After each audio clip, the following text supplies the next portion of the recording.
Goeiemôre Radio Fynbos luisteraars. Ons woord vir oggend is Shout to the Lord. Ek het een keer ver langs die strand gestap en oral om my in daardie skemerte het spore gelê, voetspore. Spore wat gaan en spore wat kom. En terwyl ek bid, het ek duidelik die Here se stem gehoor.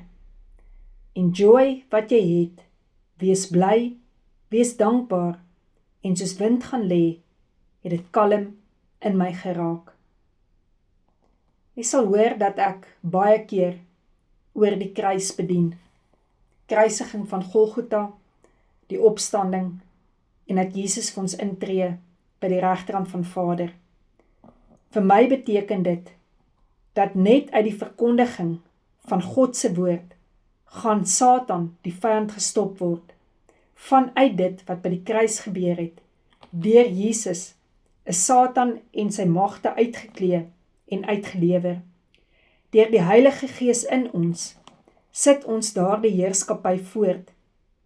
Wat dink jy gaan gebeur, as elke gelowige se huis, werklik die kruisboodskap, die opstanding van Jesus, en sy wederkoms gaan begin verkondig?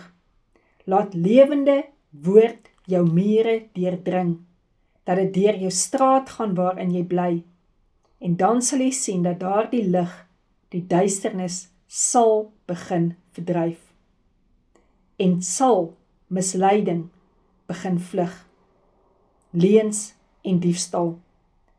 Ek vra maar net, wat is die grootste bron, wat die vyand mee in ons huis kan kom? Is dit nie klank nie? Deur klank op een of ander manier.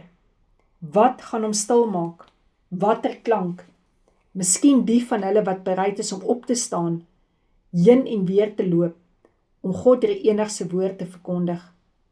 Wat kos 'n gemiddelde ete jou nie? Wat sal dit jou kos om elke dag communion te begin gebruik? 'n klein stukkie brood? Bietjie water?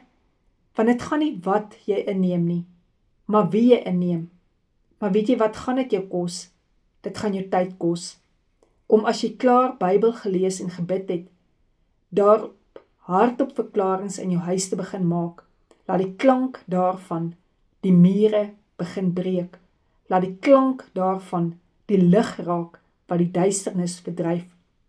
Dan sal jy nie die heeltyd die vyand se naam hoef te noem, of bestraffings of vervloekings hoef te breek nie. Maar dan sal jou huis die klank hê van lig. Psalm 103 vers 19. Die Here het sy troon in die hemel gevestig. Sy koninkryk heers oor alles.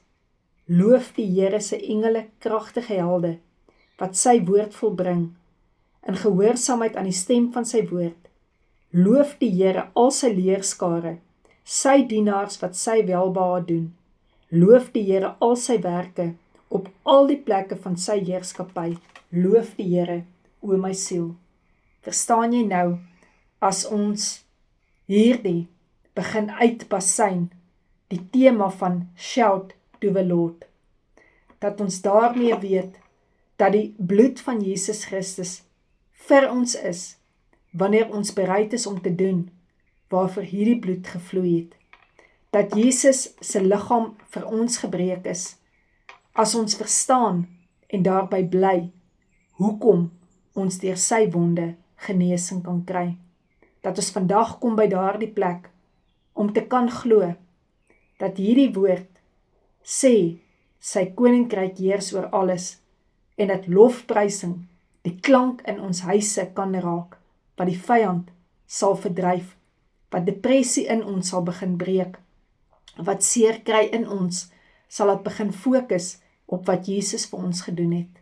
Mag jy vandag 'n dag hê, waarop jy kan hoor, hoe die Here jou naam uitroep, voor Vader God, waar hy vir jou intree, en dat jy nie skaam sal wees om sy naam uit te roep, waar jy vir ander moet vertel, wie Jesus Christus is nie. Amen.